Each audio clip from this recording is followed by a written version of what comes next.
Hello, everyone, and welcome back to not only another day here at the Damage Report, but the day, Wednesday, as we call it here, Big News Wednesdays. And Jayar Jackson, I think we can all agree today, pretty big news Wednesday. What do you think? I think so. Listen, I'm always concerned about these things panning out correctly, as you can tell. And I think today we got it. I think today we got it. We got things happening. We got things, people flip-flopping, changing positions, voting, passing something, not passing something, showing opposition. This is wonderful for all of us political wonk nerds. Yeah, it's awesome. We've got suspense. Donald Trump tells the GOP to do something. Will they do it? Stay tuned to find out. You don't know. It's a 50-50 coin flip anyway. But we have not only big news, we also have a big rundown. We have too much news, which is very often the case, very much the case today. So we're gonna try to get through everything we can, including the back and forth on whether there's gonna be this commission that looks into January 6th. We will see about that. Things are moving fast in that area. We've got updates on Israel-Palestine. What is Biden saying, and who is he saying it to, and what of it is public, and what's more important than that, what some representatives are doing. So we'll have that in just a little bit.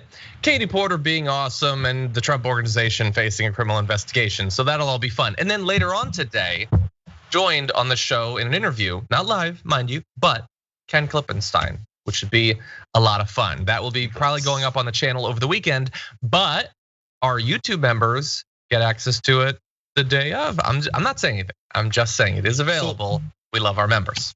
What's Kenny Clips his demands for being called back to the show now that he's big time? I don't know. I let the team handle that. I'm assuming there are a lot of riders, specific colors of candies, hotel rooms and all that, which is weird because like he's not even in LA, but he does want the hotel rooms. What he does in there, we don't ask. But he can't go to the same hotel twice. I'll just say that. He gets banned hotel after hotel. Anyway, so that'll be coming up a little bit later on. But all of you, regardless of what platform you're on, thank you for being here. Appreciate you, Travis Simpkins, becoming a tier 1 member over on YouTube. Thank you for that. And yeah, so, oh, by the way, big heads up on a few things. So just get your appetite whetted for later on this week. I'm gonna be joining Anna Kasparian, as I always do, for the second hour of the Young Turks later on today. Also tomorrow, I'm gonna be leading the first and the second hour of the Young Turks, so very exciting. But before that on Thursday, we're gonna be doing our monthly live Q&A for our tier 3 YouTube members. So that is gonna be available. We have got a post up on the community tab, and we made it into a bit of a game. You go to the community tab, and then you scroll and you try to find the post. But if you can post questions for the Q&A later on. So that'll be fun. And no, we always have fun every month, chit-chatting about different stuff. So anyway, we got a lot of news we're gonna get to. I can see comments and super chats already rolling in, so we will be talking about those in just a little bit. But before all of that, let's cover one of the big news stories of the day. What happened in DC on January 6th was bad, okay? I just wanna state that because it's become like this controversial thing to say that a huge mob storming the Capitol and trying to kill Mike Pence and maybe Nancy Pelosi and trying to overturn the election is a bad thing. We were pretty unified on the 6th and 7th about that, but not so much now. And even an investigation by Congress into what happened is now looking like it might not happen. And I think in part that is due to the effect of Fox News and Donald Trump, as so many of the bad things in America are.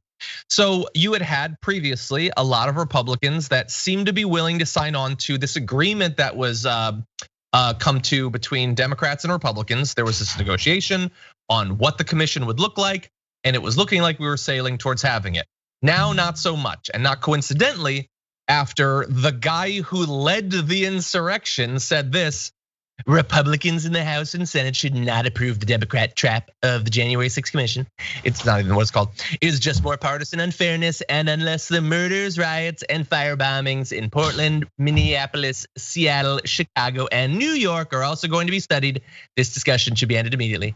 Republicans must get much tougher and much smarter and stop being used by the radical left.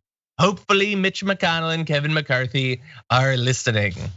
Well, I mean, when you put it so eloquently. But yeah, no, apparently Jayar, they were listening. with Senate Minority Leader Mitch McConnell telling his fellow Republicans during a closed-door caucus lunch on Tuesday that he can't support it in its current form. A prominent concern that was raised at this lunch was that it could be used to weaponize to subpoena members. Like if they might have aided the insurrection. We wouldn't want that. No, it's not that we wouldn't want them to aid the insurrection. We wouldn't want them to be investigated for it. There's also concerns that it might alienate members of the GOP base, as well as former President Trump, who was impeached for inciting the riot. Alternatively, they recognize that if any investigation is going to take place, it's better to have a hand in investigating it than to allow Democrats to be fully in control. So there's certainly more and more of the Republicans responding to what Trump said. But Jayar, what do you think about this? Well, first of all, starting right at the top with Trump's statement and his marching orders for his Republicans to do what he tells them to do as he's out of power and out of office. Let's keep reminding everyone of that. So he starts off with the Democrat trap of the January 6th commission. So if it's a trap, what could they be trapping you in doing? I thought everything was on the up and up. I thought everything was perfect. I always hear about, this goes way back to Bush days, even before that. If you're not guilty of any crimes, what are you afraid of? Why can't you testify? Why can't you talk about what happened? Why can't you talk about what was said between you and Kevin McCarthy on that day too? If you can't talk about all those things because it's a trap, what would that trap result in?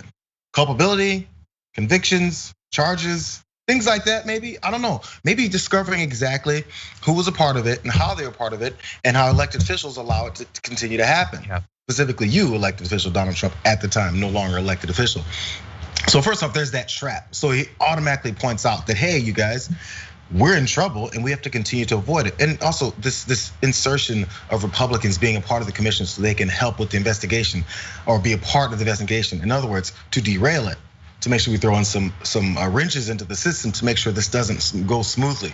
There's no way there's anything about this that they've said before that would allow anyone to believe they have any interest in investigating what happened on January 6th. They know what happened on January 6th. They don't want everyone else to know what happened on January 6th. That's true.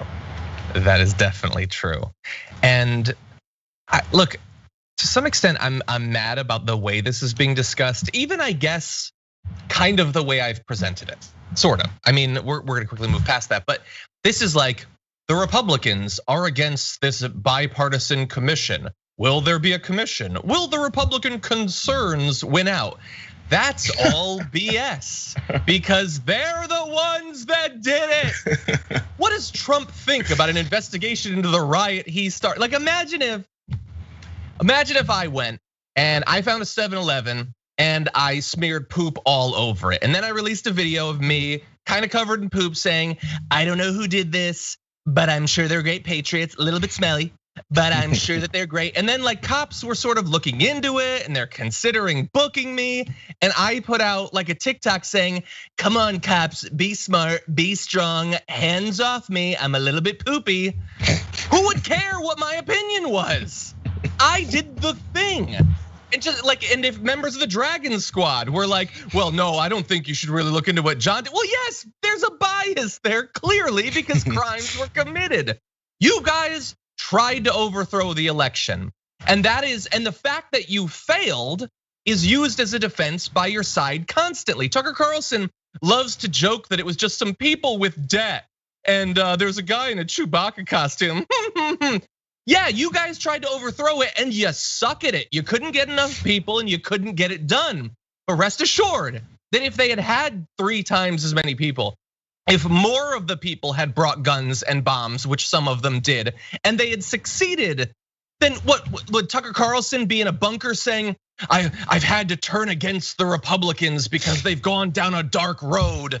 No, you guys just failed, and your failure is not a defense against investigation, or at least it shouldn't be. I want to remind everyone, in case we forgot, because no one's forgotten, but just be connected to every time they try to make a new excuse. Remember when it was Antifa and BLM people who were actually dressed as MAGA running into the Capitol? I remember that excuse. So if it was MAGA, if it wasn't MAGA, but if it was actually BLM and Antifa, shouldn't you be open to investigating to find and uncover who these radicals are, these leftists that posed as MAGA to run into the Capitol? Everyone should be open to this January 6th commission because we're gonna expose the lie about who was actually there. Because you guys told us that it was actually someone else. Did we forget that part? No, and like not only did the Antifa, the radical BLM terrorists, not only did they do this, But they did this while smearing, not poop this time, but smearing the good name of Donald Trump with all those flags. We need to look into it. Man, it is amazing. Like for these people who have like no mental capabilities whatsoever, the sheer like spontaneous mental flexibility around January 6th, that depending on literally second to second, diving back and forth, it was Antifa, so it was bad and they're awful and they're the worst. Or, oh wait, no, the whole thing wasn't a problem at all, literally not at all. And then we're gonna get to Marjorie Greene's speech in a bit. Her back and forth on whether there needs to be an investigation in the same exact like stream of consciousness. It is the only mental flexibility I've seen from them. But really fast, I wanna make sure that you understand that it wasn't just Mitch McConnell who's bowing down to what Donald Trump was demanding. And by the way, we had a video that we were gonna play of Mitch McConnell implying that he was undecided. No, this morning he just came out and said that he was against it. So that's done, that's cool. Yeah. But you also have, let's see, Kevin McCarthy saying that he's opposed to it. This discussion should be ended immediately, he says. He said Trump was to blame right after. And then he went to Mar-a-Lago and suddenly the story starts to change. So it might still happen, maybe, I don't know. I don't know if there's any Republicans in the Senate that are gonna go for it. Supposedly there are a couple dozen Republicans in the House that are still expected to vote for it. But we'll see, it's certainly looking a lot less likely than it was just a couple of days ago. Yeah, Mar-a-Lago is the Bermuda Triangle of hypocrisy. You can think one thing, but as soon as you cross into those doors, you've gone into this fog and no one ever sees that part of your brain again. It's missing, and you come back with what Donald Trump has inserted into your brain, which is the exact opposite of what you believed before. It happened to Kevin McCarthy. It's happened multiple times to Lindsey Graham. We already know that. But once you cross into those doors, suddenly all of your thoughts and beliefs and principles are gone. Yeah, 100%. Okay, let's go on to a slightly different aspect of this. In advance of so many of the Republicans turning against an investigation into January 6th, here is what Marjorie Greene had to say about it. The question that comes to mind is this: what about all the riots that happened during the summer of 2020 after the death of George Floyd? Studies show 570 protests in 220 US locations turned violent over the summer. Are those not insurrections? Indeed, we should have a commission to study the violent BLM and Antifa mobs that have plagued American cities this past summer. And that's for the American people who, by the way, pay the taxes that fund everything we do here. Also, we should have a security supplemental to fund all the police departments that have been defunded due to the pressure from radical, violent, and socialist groups. We should back the blue because they certainly back us. Also, while it's catch and release for domestic terrorists, Antifa, BLM, the people who breached the Capitol on January 6th are being abused, some even being held for 23 hours a day in solitary confinement. Okay, there's a few issues there. I love that she just, like we often say that their speeches are just rattling off buzzwords, but when she says radical Antifa, domestic terrorist, BLM, she just says the words in a row. She doesn't apply any grammar to it or punctuation. It's like her brain like ticks and she just spits out a couple of the things she thinks are bad in the world. But anyway, she is saying basically we shouldn't have this investigation, but we should investigate all the protests, as she says, and she lists all the damage that they did. So look, I have more thoughts about this, but Jayar, what do you think? Well, it's obvious, as you pointed out. I actually didn't notice that the way she was reading like a second grader or maybe fourth grader who's uninterested in his book report. Antifa, BLM, So is that not an insurrection? It just goes to show. I mean, I guess you can get somewhere even though you didn't get past your 6th grade education. But anyways, I'm sorry. I mean, insulting folks like this. So this is the approach now, to make sure that we point out what happened in the summertime. By the way, what are you investigating for the summertime? What are you investigating? What's the commission on the summertime protests and riots that happened? She doesn't know, Jayar. You think she thought it through that much? What are we trying to uncover? Oh, and I don't know, maybe I missed it. This is in all honesty, this is not to make a point. Maybe I missed when Republicans were asking for some kind of commission to investigate last summer's protests that led to some riots and all that stuff. Were they previously trying to do that before the January 6th commission was brought up? I'm just curious, or maybe they just brought up just now because really shows exactly how much they care about what happened last summer and investigating it. What are you going to investigate? What do you need to uncover? You need to find out why it happened. Hey, black folks and folks that supported the whole movement, hey, they already told you why the protests happened, because we got indiscriminate cop killings and then we have the justice system allowing them off every time. What's to investigate? Hey, you want to investigate it? We'll sit down and testify and tell you what happened. You can watch all the videos of black folks get murdered in the streets, and that's more testimony. If you really want to go through all this, it's going to make you look bad all over again to tell us why there was protests last summer that was joined by so many other people that usually weren't a part of it. If for sure, investigate it, but do that separately and make yourself look bad there. Yeah, the whole thing is just it's. I mean, I'm going to say it's whataboutism, but you need to understand that. The very beginning, like her first word was, what about? What about Portland? What about Seattle? What about all? She said what about over and over and over again because she knows that she wants to what about it, but she doesn't get that people are sort of clued into that and she needs to mask it a little bit. So she just like spits it out again over and over and over. She makes that stupid line about the people that, by the way, their taxes pay. It's like, and I marked this in the run, it's the ultimate dumb person thing to say. Like, and there's such a gap between understanding something and saying it. Understanding that your taxes pay for everything and thus the government should be in some way representative, that it has some sort of obligation or is in some way in debt to you. That is important as the stimulus for political activity. Just saying I pay your taxes is such a stupid thing to say. And yet, as Jayar pointed out, she got to Congress being that kind of dumb person. Now that said, I do want to play the second part of this because the first part of that video, the entire thing was, we shouldn't have an investigation. Okay, then she concludes with this. So, Mr. Speaker, my questions are this. Who placed the pipe bombs at the RNC and the DNC, which is an attack on both Republicans and Democrats? Why was President Trump's request on January 5th for 10,000 National Guard denied? And who denied it, and what chain of command did they follow? Also, who killed Ashley Babbitt, and why is that not being revealed? Does her family not deserve justice? And lastly, when will the witch hunt of Donald J. Trump come to an end and all of those who support him? Okay, the grammar at the end was super awkward and self-serving, but she said, we shouldn't have an investigation. We shouldn't have an investigation. We don't need one. I don't want one. I do have some questions though. Who put the pipe bombs there and who killed Ashley Babbitt and why didn't they have security forces there? Trump said he wanted them, but somebody turned it down. We need to get to the bottom of this. Wait, but not with an investigation. No investigation. I have so many burning questions I need answered. What a dummy. It's the playbook. It's to ask questions to make the people that are following you that don't know how to think through the full thought process go, yeah, who did plant those bombs? And that's where the thought stops. It stops right there. Who planted those bombs? I don't know, but let me let Donald Trump tell me and maybe Marjorie Taylor Greene tell me.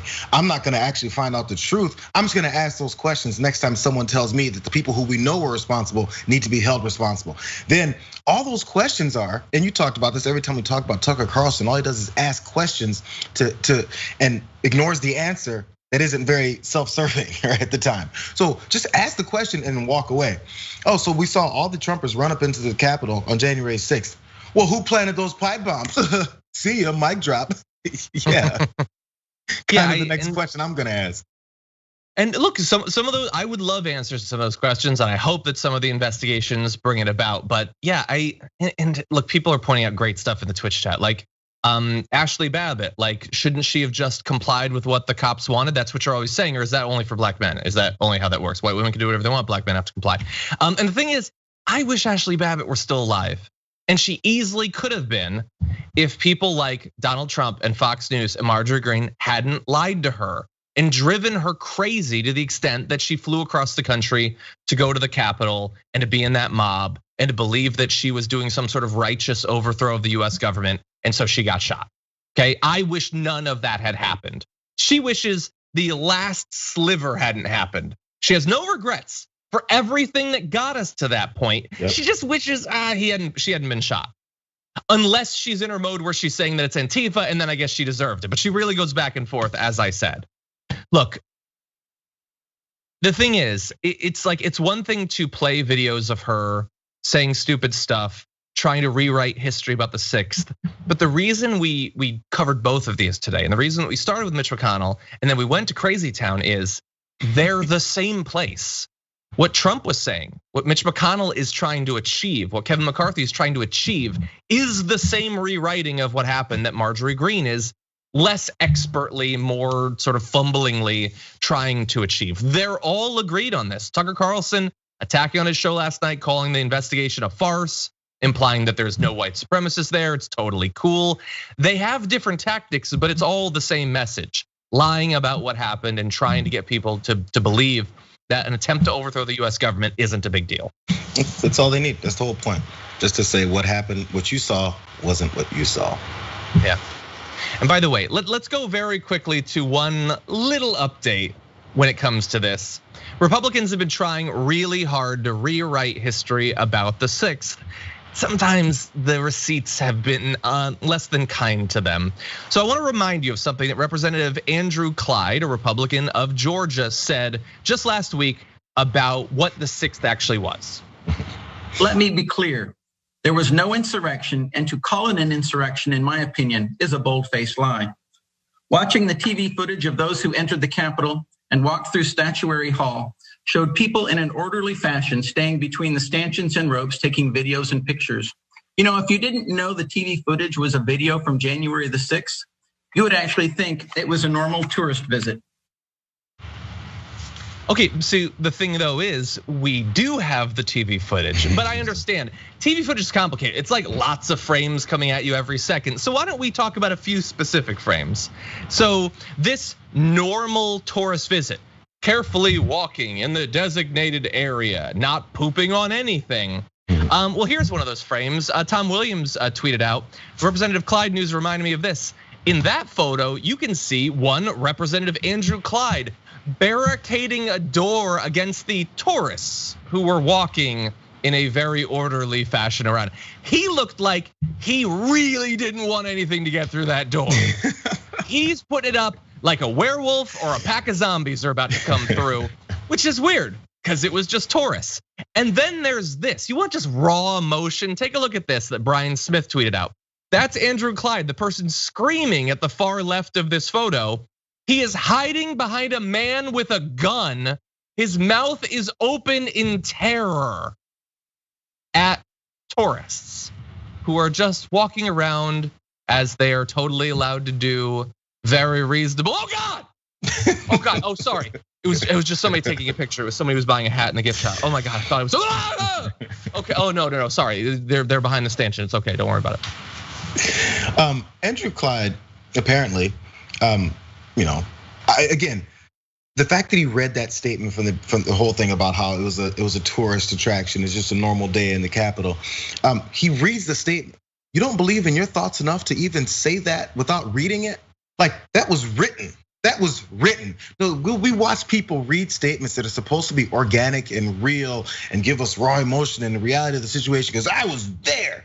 You know what I could do if I was there on January 6th? I could tell you everything I experienced without writing it down in a soundbite that ends with, you would have thought it was a tourist attraction. So if that's the way that you approach it, just because you have to read it and write it down that way, I think it already shows the fakeness behind it. So we don't even have to see these images of him hiding like a baby behind someone with a gun. Was it another Capitol police officer? Was it Secret Service? Kind of like the person who shot the woman that was jumping over the barricades trying to get to elected officials. Maybe it was that type of person. Oh, but Clyde can hide behind him while he's trying to protect him. But then once they shoot one of the insurrectionists, oh my God, we need justice. They flip on these security personnel and backing the blue. They flip on them so quickly for their own political purposes. It's mind-boggling. And I have no idea how they're still even protecting them at this point. Every time, I was saving your life, bro. And you're flipping this, turning around on me now under the table. They need justice for the one guy who shot the one protester who was jumping over and trying to get to Congress people, bro. No, you flip reality on its head long enough, and people just buy it. I'm not sure how that works, but it's working. I maybe someone in the audience can remind me. There was a congresswoman who, remember when Alexandria Ocasio-Cortez was like super honest and open about how terrified she had been? And then this Republican congresswoman comes out and says, and basically just laughs at her. How could you have possibly been scared? Oh, you're cowering, you're so worried.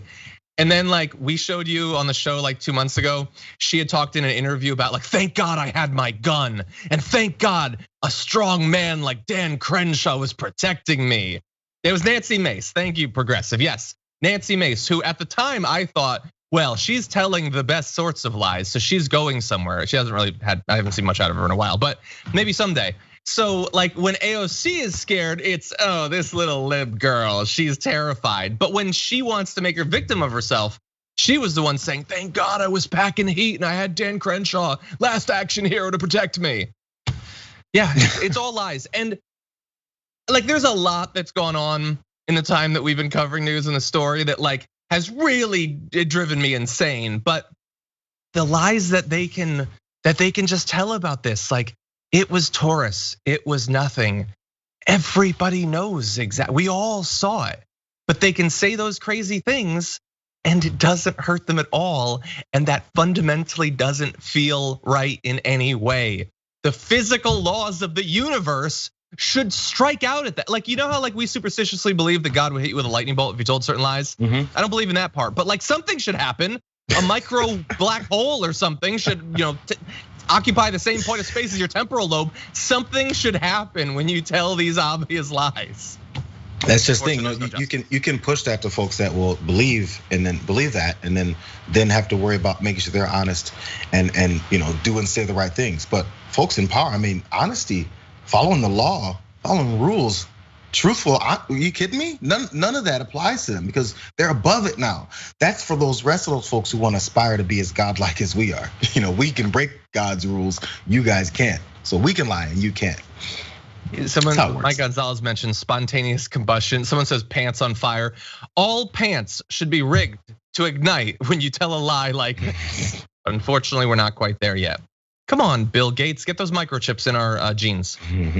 Anyway, they already did that with the vaccine. Already got them in the G's. Yeah, they did that with the vaccine. It's totally the microchip is in your jeans. Okay, so we're gonna turn to very different news in just a little bit. But first, I did want to let you know that tonight, 10 p.m. Eastern time, 7 p.m. Pacific time at twitch.tv/TYT. I know you already know what I'm gonna say because you're already planning to watch it, but just in case, maybe you're new, maybe you drank a lot this morning. Wozni is coming to Twitch, 10 p.m. Eastern time, 7 p.m. Pacific time. You can join Wozni Labre. He's gonna give you his take on the news and entertainment. Should be a lot of fun, so definitely look forward to that. Also, we asked you, I'm not seeing the results here now, it's somewhere. Okay, we asked you yesterday to respond to the YouGov poll of what animal you could take in a fight, and we've got the results. So far, oh my God, people are really ready to throw down with geese and cats. Because cats won, 45% of you think you could take a cat, 42% of you think you could take a goose. So I know Sophie's gonna be frustrated with that because she believes that like a goose could take out Black Panther or something. But anyway, yeah, they can peck, but his suit will absorb the energy and use it. Anyway, 3% of you think you can take a kangaroo. Good luck with that. 3% can take a chimpanzee. Jayar, do you remember that old school video TYT of the woman whose face was ripped off by the chimpanzee? Oh, I remember. You cannot take a chimpanzee. There's this video of this, I'm not sure which zoo this is in, but there's this gorilla that he's joking, he's having fun with his other gorilla mates in the enclosure. And he's just moving so quickly and he's huge. So he knocks one over and he runs off and dodges and jumps behind a tree. The agility and quickness from this huge creature that can rip you in half is outstanding. Yeah. I don't want to be within 100 feet of it. It's ridiculous. I just imagine this gorilla is like wailing on Jayar, and Jayar's like, "This is outstanding, amazing display, 5 stars." Anyway, 3% of you can take an eagle. No, you can't. And 3.5% of you can take an ostrich too. I doubt it. I believe that they have too. claws on their legs and they can rip your bowels out, if I remember correctly. But I don't know how you guys got on this ridiculous poll. Was this from yesterday? But it should have been flipped. It should have been, which one of these animals can kill you the quickest? Yes, exactly. We'll do now, that. By the way, all these tough guys and tough ladies, or if we're talking about kangaroos and chimpanzees, they can take off. But if a rat runs in front of them on the street, they're Did you see the video going around Twitter of the guy in the subway with the rat? Yes, going up the escalator. Yeah, it's terrifying. It's terrifying. Anyway, but you can take a kangaroo, but you can't take a rat this big. Totally. I think Craig says, if I'm fighting for my life, I think I could take a bobcat, but that's my max. Where did he pull bobcat from? This is something he's thought about, I think. Anyway, okay, over at 2it.com/members activity. And thank you, by the way, to the producers for starting to draw from that. I'm glad that you do that. Bloodthirsty Pacifist says, because you were discussing Bitcoin in the pre-show, John, and then attaches a comment from Asia Murphy that says, I still don't get Bitcoin. And then someone responded, imagine if keeping your car idling 24/7 produced solved Sudokus, you could trade for heroin. That sort of makes sense. That sort of makes sense. But you can trade it for like 30% less than you could yesterday. Anyway, Squid Squad says, good evening, cherished wonk nerds. Nice. Eileen says, I really hope there won't be a commission. It will be a circus and make the Republicans look really like a bunch of weenies. That's true. Oh, middle-aged dragon mama. I did notice your name there first. Let's see. Bart says, I'm gonna make a political prediction here on TDR. The GOP will use the Chewbacca feces defense with Alan Dershowitz as their defense attorney during the investigation. Dershowitz will claim that the rioters were under the power of the dark side of the force, emanating from Chewbacca's feces, and it wasn't their fault for being violent. Just be ready to cover up your nose, everybody, during the investigation.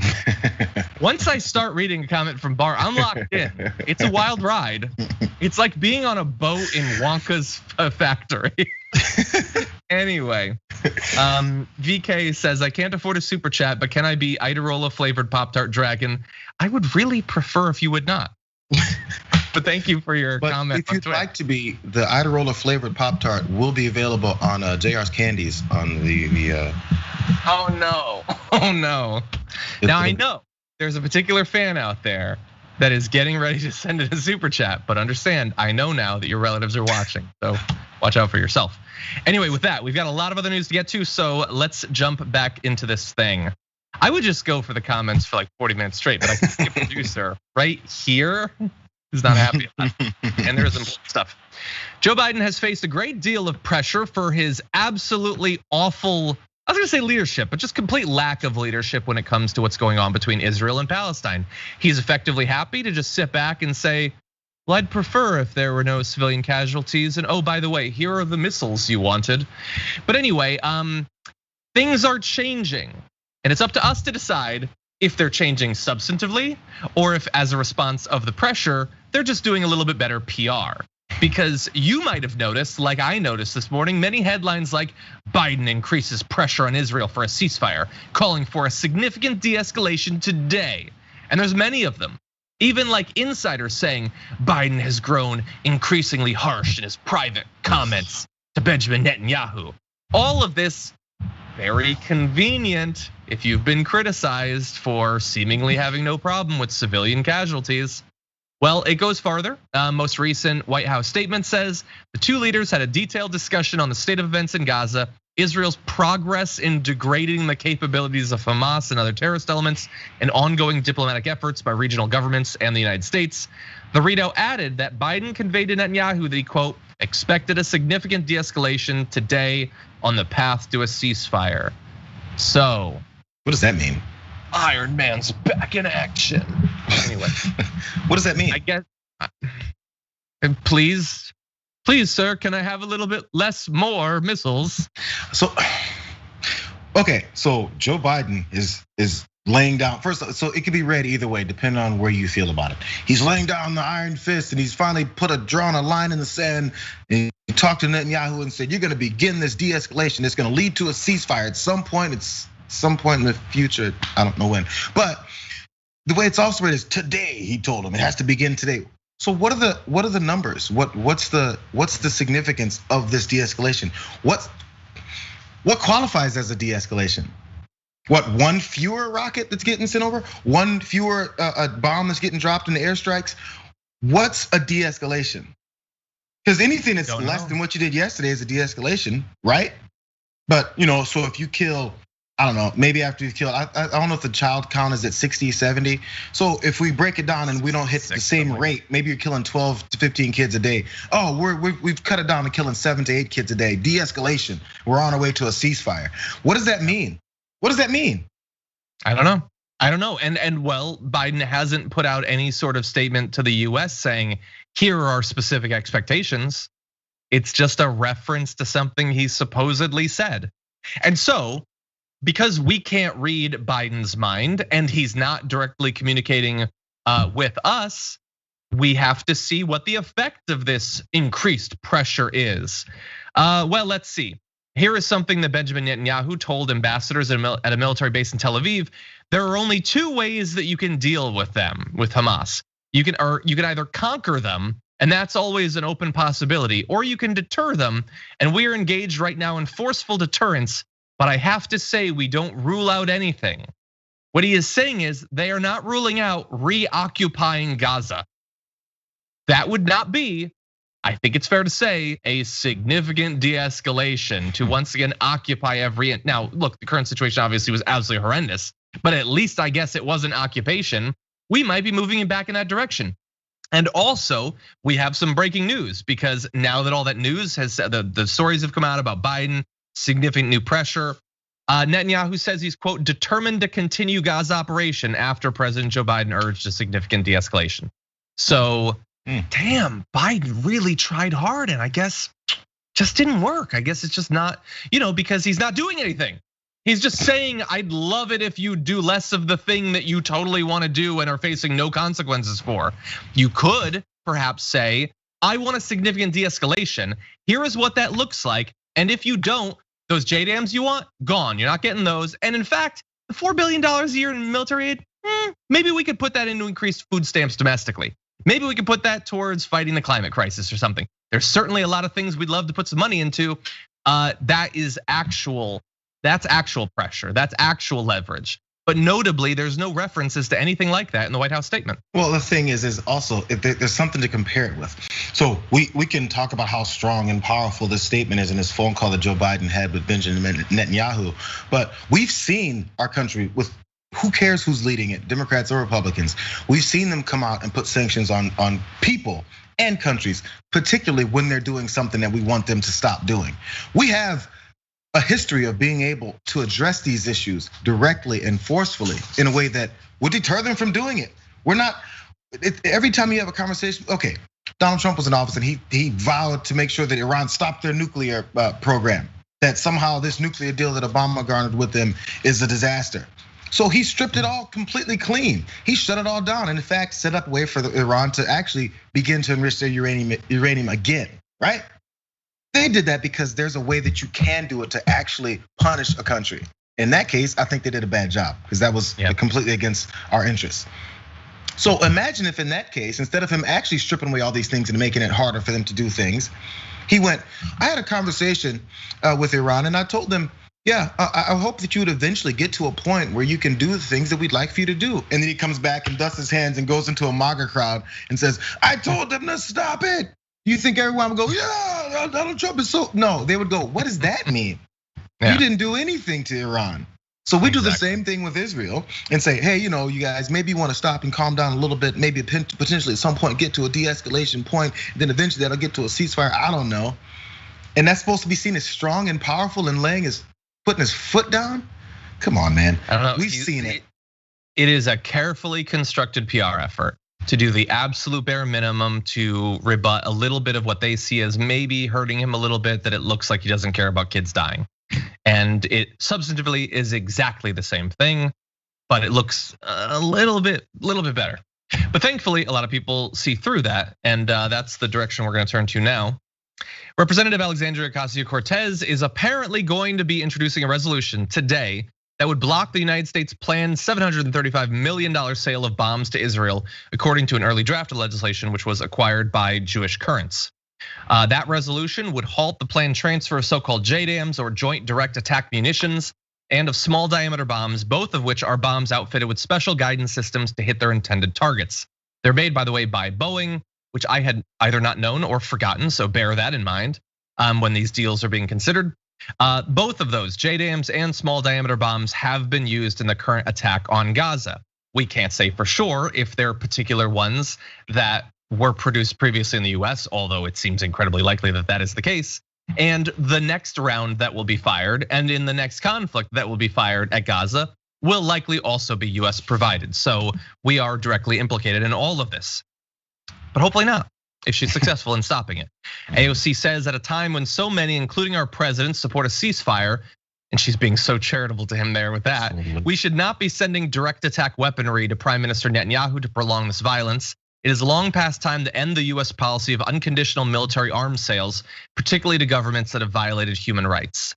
So she's put this out here. The issue is that right now, there's effectively only 15 days after when the deal was initially talked about by Biden, when it was initially introduced, to actually stop it, which means that the House has until May 20th to consider the resolution. Well, today I'm looking at it, it's the 19th, so there's not much time. But there is one potential solution, Jayar, and that is that if a senator introduced a resolution before the end of tomorrow, the bill would be required to get a vote in the Senate. So what we need is one senator. All we need is one senator who's right on this issue and willing to potentially get attacked a bunch for talking about stopping these arms sales. Just one. Can we get one senator, Jayar? Oh, well, I mean, I guess we can have a, I don't know, not bingo, but at least some kind of gambling where we get a chance to choose. Who do you think? Who do you think might be potentially the one senator that can step forward and do something like this? I don't know. Who you got your money on, John? Or is your money on no one? Because that's where my money's gonna be. My money's on no one. Your money's on no one. So look, I think, a realist as much as someone who has been driven increasingly insane over the last year and a half can be. I understand that if one Bernard Sanders did come and do this, the result would be it overwhelmingly getting voted down, and that would be really depressing. We'll do a story about it. We'll hate ourselves and our country. That'll be fun. But that is at least something we could at least try. Bernie, like as we have talked about, Bernie has evolved in this area. He's always been more willing than most Democrats to criticize Israeli military policy vis-a-vis the Palestinians. He has become increasingly so over the last few years. The question is still open. How much so? Would he be the standout one senator who would do this in the Senate? I don't know, but he really needs to be. And maybe we can be a part of that solution. When the minimum wage situation was being talked about, TYT started a pressure campaign to get Bernie to do the right thing. Maybe we should start tweeting at Bernie Sanders. Maybe we should start calling. Like there's a lot of people watching this right now. I'm seeing, let's see. We got 6,300, about 500 more on Twitch. Other people will be watching this clip later on. Imagine if 1 in 10 of you called in to Bernie Sanders' office and asked why he isn't supporting AOC in this matter. I think that could really have an effect. I mean, we'll see. I don't know, because the outcry and the voices that are coming forward about what's been happening has done this much so far, right? There's been more attention put on this. There was more pressure from people that usually would just be able to stay silent on this. Specifically, Joe Biden. We saw how Rashida Tlaib approached him, and I think that's maybe part of it too, because it looked like, okay. By the way, the whole thing about how Biden wants a ceasefire.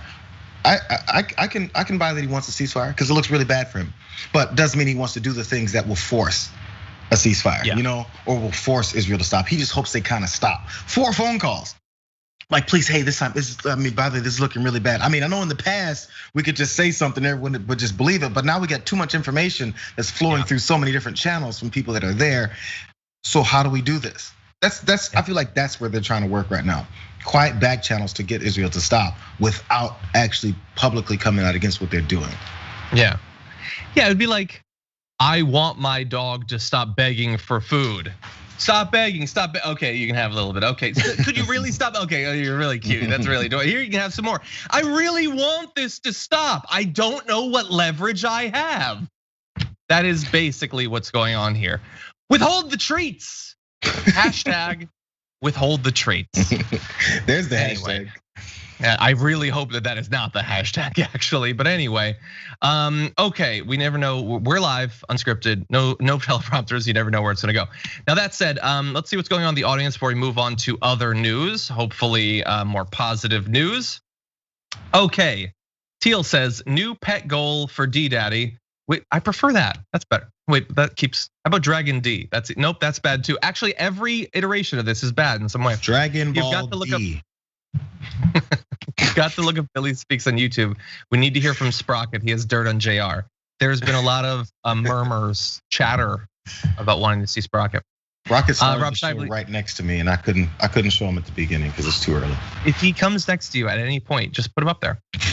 Okay, Rob. Okay. That's not a bad idea. Let's see. Okay. Anyway, we will see about that. Okay, Rob Shively says Dragon Box, Lunch Daddy, Lunchables Dragon. No, I don't like any of those. You're looking for a new name? Am I missing something? I'm never looking for one, always getting one. Eileen Posner in the member section says, I curse you TYT. The Fruit Loops Pop-Tarts are the best. They are. I had no idea there was such a thing. You wouldn't think that they'd be good, but they are. Okay, let's see. I did see the super chat I expected from Lena Peak, who says Iadarola Pop-Tarts would just be monster flavored, which can be taken in a lot of different ways. I personally prefer the green. The blue is quite good. The pink is not bad. Anyway, thank you for that, and thank you for not talking about only cans. Anyways, Gray X says, John, everything Bernie does gets opposed. I understand just trying, but wouldn't it be more helpful to the cause if it was someone else? Well, look, I would love for it to be a lot of different people. Merkley's pretty good on some stuff. I would love, imagine if Schumer was terrified enough of AOC challenging him that he stood against this, but it's never gonna happen. There's a lot of senators that could choose to be leaders, but simply will not be. I don't know, other than him, who possibly could do this. I don't know. Anyway, let's see. Lawrence Wells says, I don't fight geese, I eat them. By the way, there used to be a really buff male kangaroo that easily crushed a steel bucket with its forelimbs. You would not have walked away from a fight with that. No, but I also never said that I could take one. Michael says, speaking as an Australian, no one could take a kangaroo. Everyone knows they kick, but what you may not know is they have huge claws and they punch with them. I've watched X-Men. I know how that would go. Well, we also remember the caricatures with boxing gloves on kangaroos and stuff. This is Craig put an awesome meme. Maybe we can get this up on the Instagram, on the Damage Report Instagram for people to take part in. Anyway, let's see. I am Sock asks if Bart is high. He says, I'm high on life, baby. Jesus. Dragon Song Yesy, thank you for gifting a tier 1 sub. Appreciate that. Love people who are continually focused on growing our community. Debbie's great. Subscribed for 4 months on Twitch. Sedona Susan for 11 months, so close to hitting that year mark. Zuna2 for 9 months says, love you, DJ Lunchbox and JR2. Thank you. Damn you, Leslie Jones. DOTMH subscribed for 10 months. Thank you. And let's see. Kyle says, I think I could beat up an Iadarola flavored Pop-Tart. Well, that would not be that difficult, I suppose. Anyway, more to get to in just a little bit, but first, let's jump into the news. You know it's gonna be a good time when Representative Katie Porter takes out her whiteboard. She loves visuals and she uses them so well. In this case, to fundamentally dismantle AbbVie CEO Richard Gonzalez about the rapidly rising price of certain pharmaceutical drugs. So they say that they have to raise the price because it's expensive to make these. R&D, research and development, is so expensive, they put so much money into it that they have to raise the price. But is that actually the reason? Well, here is Representative Katie Porter. Mr. Gonzalez, how much did AbbVie spend on litigation and settlements from 2013 to 2018? I don't have that number offhand. I won't be happy to give it to you. Okay, $1.6 billion, $2.45 billion on R&D, $1.6 billion in litigation and settlements. What about marketing and advertising? How much does AbbVie spend on that? Well, marketing and advertising, we spend about $4 billion a year. Yep, 4.7, 1 billion. How about executive compensation, 2013 to 2018? 2013 to 2018, it's probably on average about $60 million a year. Try 334 on for size. Now, how much did AbbVie spend on stock buybacks and stock buybacks and dividends to enrich your shareholders from 2013 to 2018? Well, stock buybacks, if you actually look at just pure stock buybacks, it would be about $13 billion. Stock buybacks and dividends is the question, sir. Dividends, I'd have to come back with a number for that over that period of time. $50 billion. I think we're gonna need a bigger whiteboard. Jayar, every time they'd cut to his face, he's just staring, and I hear his inner monologue. It's, oh, fudge. Only he wasn't thinking fudge. As soon as she took out the whiteboard, he must have thought, can I pretend my connection's bad? Can I cut this thing off? In reality, the only thing he needs to cut is that horrible hair. Anyways, we'll get to other things. How can you be a multi-billionaire, potentially billionaire in this guy's case, and look like that? Sorry, that's my last one. But Jayar. Sorry, I mean, we're gonna play one more clip of her. Subscribe to his Only Burns. It's rough. We're gonna get to the rest of Katie Porter in Mortal Kombat style, finishing him. So you'll get a chance to look at what I'm talking about. But every time, like you said, there's this silence, and he's like, should I tell the truth? Because I know she has the answer, or should I say something else so that maybe people won't pay attention to what she says next? It's a whole thought process. It's not about, oh, do I know or do I not know? Because trust me, rich people know exactly how much money they have. They know exactly how much money they have. So continue. It just turned into just trying to figure out, okay, I'm gonna look bad. How do I approach this? It definitely had nothing to do with telling the truth, or actually trying to have some kind of accountability or back up your previous statements about what you need to do with research and development. Hell no. Yeah. So there are two tools that they will generally use, at least in this sort of situation. So one is, oh, I'm sorry, I don't have that number. We'll have to get back to you, knowing that most representatives are as lazy as I was in high school, and they're not gonna look into it. But she already has it, and he knows it. Like when he says, I don't have the number, he's like, you're gonna take out a colored construction paper, aren't you? I know it. You've already got them. Just do your thing. Damn. The other tool that they use is, he knows this video is gonna be clipped out.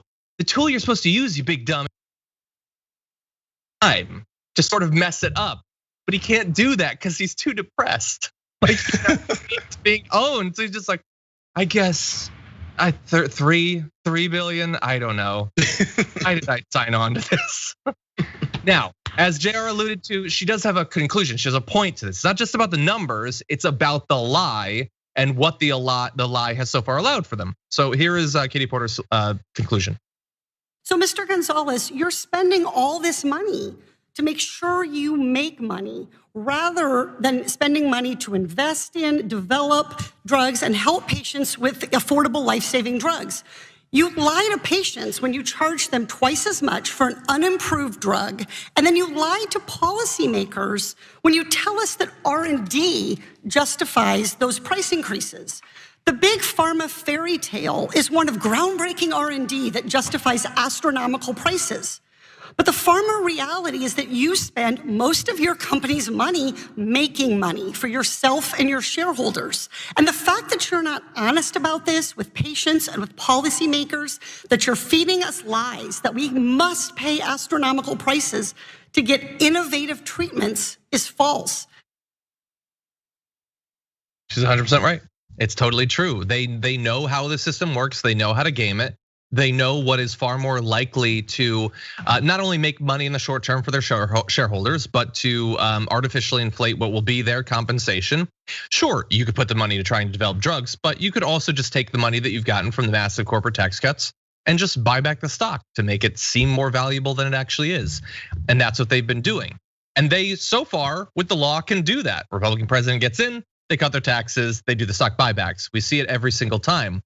But if they're gonna be doing that, then we need to see through the lie about why these drugs, whether it's for Crohn's or for whatever, autoimmune and gastrointestinal illnesses, or when they jack up the price of things like insulin, we can do something about this. Other countries do. We don't need to be bought in by the lie, but unfortunately that's the way that it works. A lot of representatives get money from people like that guy to allow them to do whatever they want. And if it means that people go bankrupt just trying to buy insulin every month, then that's okay by them.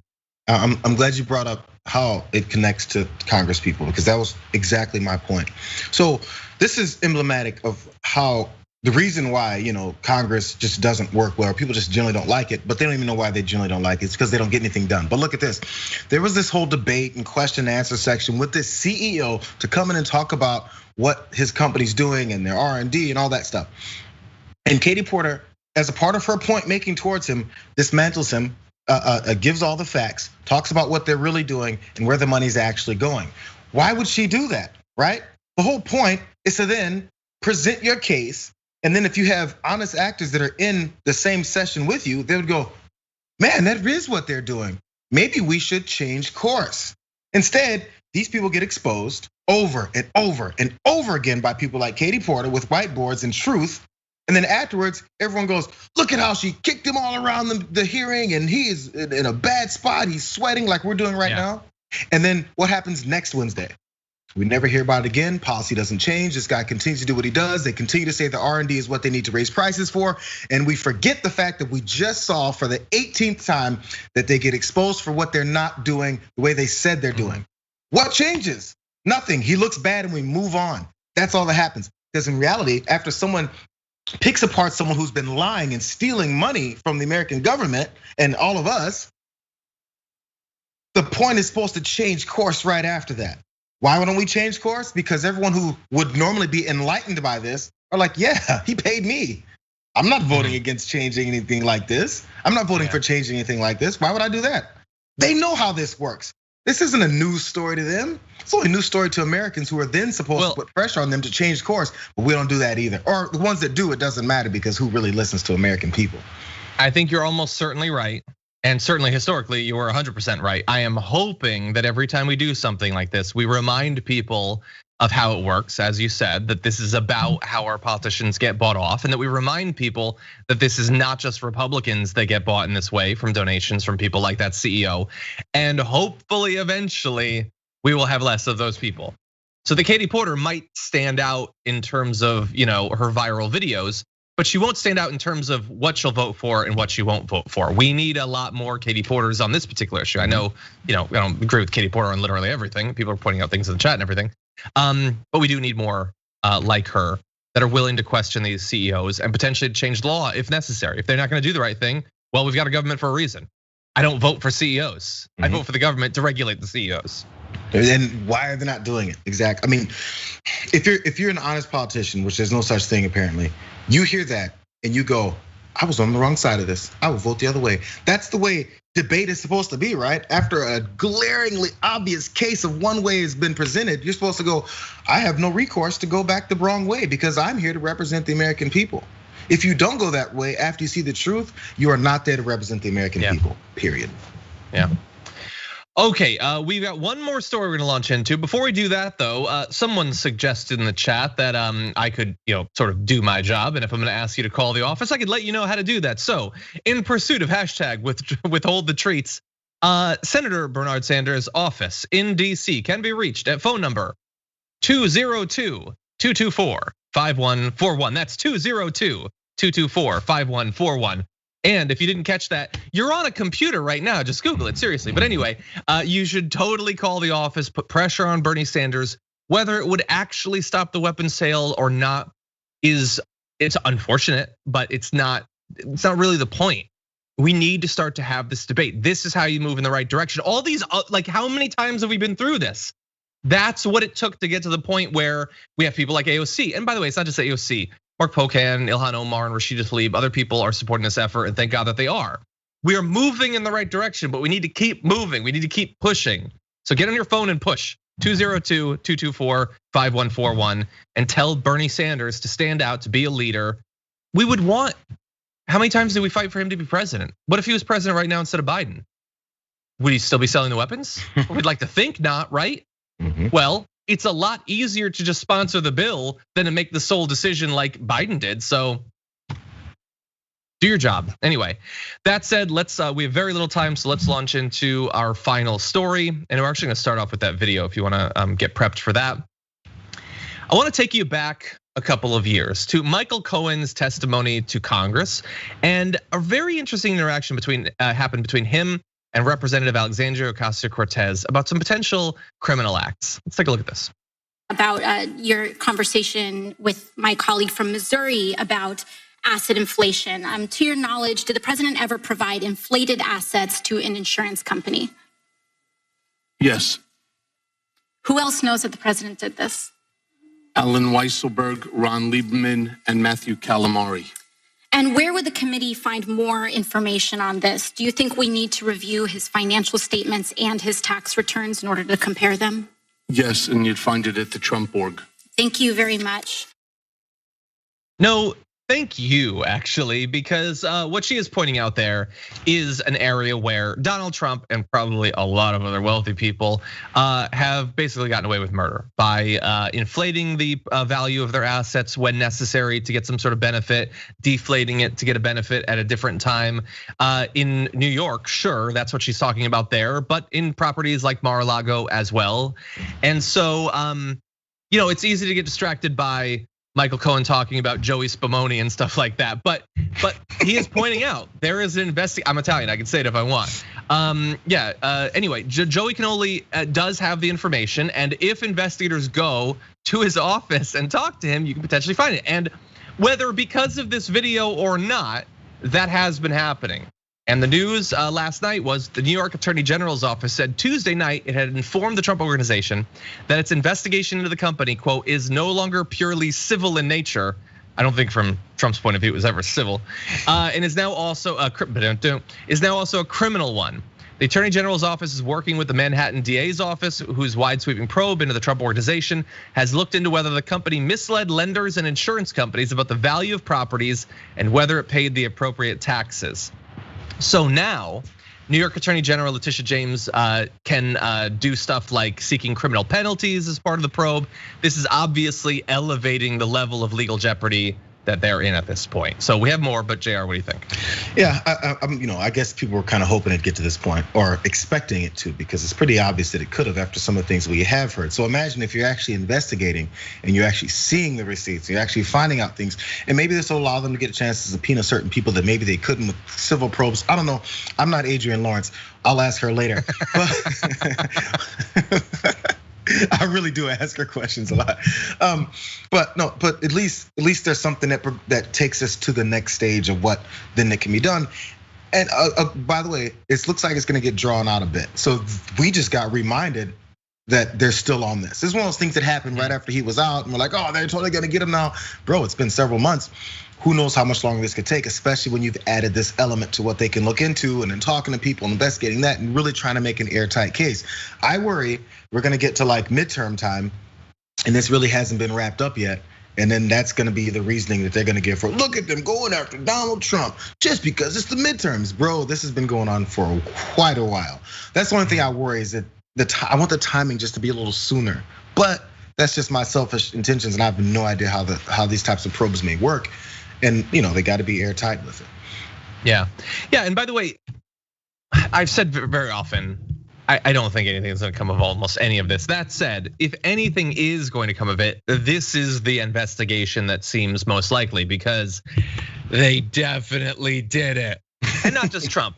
And maybe you think it's unfair to focus on Trump when probably basically everyone who owns real estate and that is incredibly wealthy is doing the same thing. Well, sure, but then let's have a bill. Let's have a whole new section of the DOJ that specifically looks into this sort of insurance fraud and other stuff. And they're talking about a couple of specific instances of this, generally having to do with the Trump organization in New York. But do you remember the story back in 2016 of the insurance payment that Trump got for hurricane damage to Mar-a-Lago? I totally $17 million. And like everyone was like, there wasn't any damage. There wasn't really a hurricane. It didn't do anything. But nothing came of that. I don't understand how these stories just, they pop up and then we move on. I remember AOC, I don't remember who she was talking to, but she questioned someone about this particular story. I know that there's a lot. It's easy to like lose the trail on a few of these stories, but something has to stick. We can't just let them break the law constantly. Although I guess maybe we can. Maybe we can. They are. And the thing is, yeah, or maybe we choose to. Just anything about inflating and cheating on your financial statements. Imagine just going to buy a car. Imagine try to buy a $25,000 car, and then you have to fill out your paperwork and understand how much money you make so they can see if you can handle the loan, all those good reasons. And you're actually making $40,000 a year, and you inflate it to 80. Because if they see $80,000 on your income, they go, oh, this guy can handle this $25,000 car payment, right? Yeah. But then they'll find out. Because they check and they need to make sure you give proof immediately. Is that an infringement on your rights? Is that bad that they have to find out if you qualify for the loan? No, but if you're uber wealthy, you can lie about that stuff to make sure you cheat on taxes and cheat on how much money you're getting and all these types of things. But somehow that's something that just can't be checked out previous to that. But if you're trying to get yourself a $25,000 Ford Focus, there's gonna be a big problem with you making sure you're not lying about how much money you make. You random guy in Nebraska. Why do I always say Nebraska? I have no idea why Nebraska, but Nebraska is the one I go with. You got some sort of beef there. You need to take a trip to Nebraska, see what it's like. Anyway, that is all the time that we have for this edition of Jayar's Candies here at the TYT Network. But thank you everybody for joining us. Thank you, Jayar, as always. I have but one more request for you. Is there any chance that Sprocket's around? Sprocket was around, let's see. He hears everything. Let's see if this works. I want to take care of Sprocket during my staycation. Also, as we wait for Sprocket to determine if he's whether I'm gonna come in here, I am gonna go investigate this Fruit Loop Pop-Tarts phenomenon because I can't say I fully believe it. It's probably only available in like Nebraska, but I want to make sure that it's hit the West Coast, and I'm gonna have it with my Cinnamon Toast Crunch coffee creamer that I had this morning with my God. You're gonna there he is. You're gonna die. Bro, you are not the foods. Pop-Tart king. And you're gonna tell me I'm gonna die? Come here, Sprocket, don't lay down. Oh, that creamer seems worse in some way. I don't juice the Pop-Tarts. Anyway, Sprocket!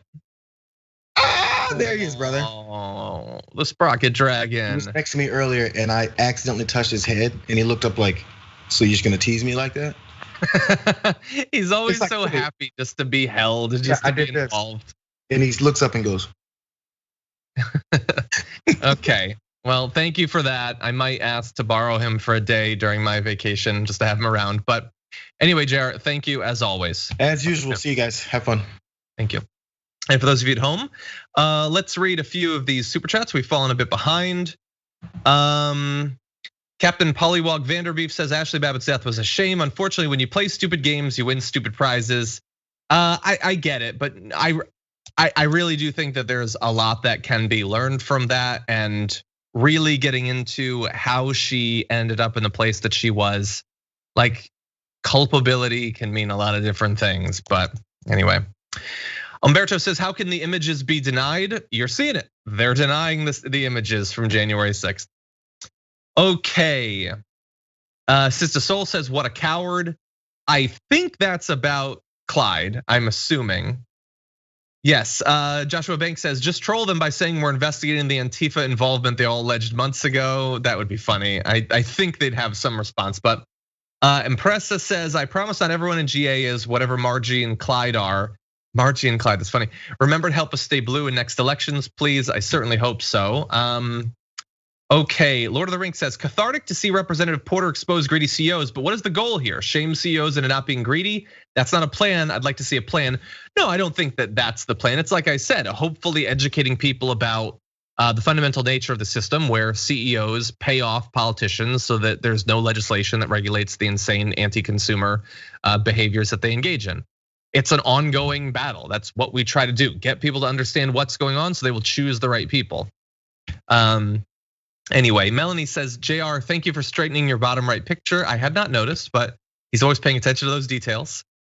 On Twitch, Bart says, every time I see Katie Porter, my thought is always this. She represents Orange County, freaking Orange County, the land of MAGA heads and Karens. Some things in the universe cannot be fully explained. That is weird. That is weird. But Dragon Song Yessie also gifted a tier 1 sub. Thank you very much for that. Keep your Raz home, subscribed for 3 months. Says 7 years watching on YouTube. Well, thank you very much for that. Poodle Girl subscribed for 2 months. Pickle Hippie for 9, love the name Pickle Hippie. Verity Dragon for 7 months, says loving the John and Jayar combo today. It helps to get me through the week. You coast through that hard middle part, Hump day with Jayar, it's fun. Lady J for 5 months. Smoke the Ganj subscribed with Prime, thank you. Christian CDN subscribed with Prime as well. And Michael Chalmers subscribed for 4 months, thank you so much. Let's see. Andy from Ohio says, I appreciate Katie Porter making it super easy to see and understand, especially for someone who might be flipping through channels. 100%, I totally agree. I Am Sock Dragon says maybe Katie Porter could take out a kangaroo with a whiteboard. Anyway, I Am Sock Dragon says she improved her whiteboard game with those stickies, cuts down on the time it takes her to write. Totally, although I noticed you gotta make the font bigger. Like you gotta write that in a Sharpie. It was a little bit hard to read, but I get what you're doing there and I do like it. Okay, Mewtwo says, Katie, please be my grandma. It's weird, but funny. Okay, English Breakfast Dragon says, hi Dragon Squad. It's so great to finally watch TDR live after a few days of not being able to watch it. Sending good vibes to you all. Thank you for that. And we've got a comment, John, you should rewrite Animal Farm with Trump as head swine. I think I'd get in a little bit of trouble for that, but it's a good idea, thank you. Let's see, Megan is sending some absolutely adorable animal pics. If you're not on hashtag TDR Live, you're not doing it right because the animal pictures there are always amazing. Let's see, Satan's niece has a photo of, I believe, a possum. I'm actually growing to like possums. We have an editor, Mary here, who's always been super into possums. And it's a little bit creepy and weird, but she shares pictures and they're kind of growing on me. They're pretty cute, actually. Sure, terrifying and all that. And like coming upon one in your backyard late at night that could kill you. But yeah, no, they're kind of cute though. Anyway, in my fantasy animal story, there's actually a character who is a possum. Maybe I am slowly moving. But anyway, Wazi is coming up much later on. Before that, you've got obviously Happy Half Hour. You've got the main show where I'm gonna be joining Anna Kasparian. So a lot to look forward to. But until then, stay safe out there, stay sane out there, and we'll see you soon.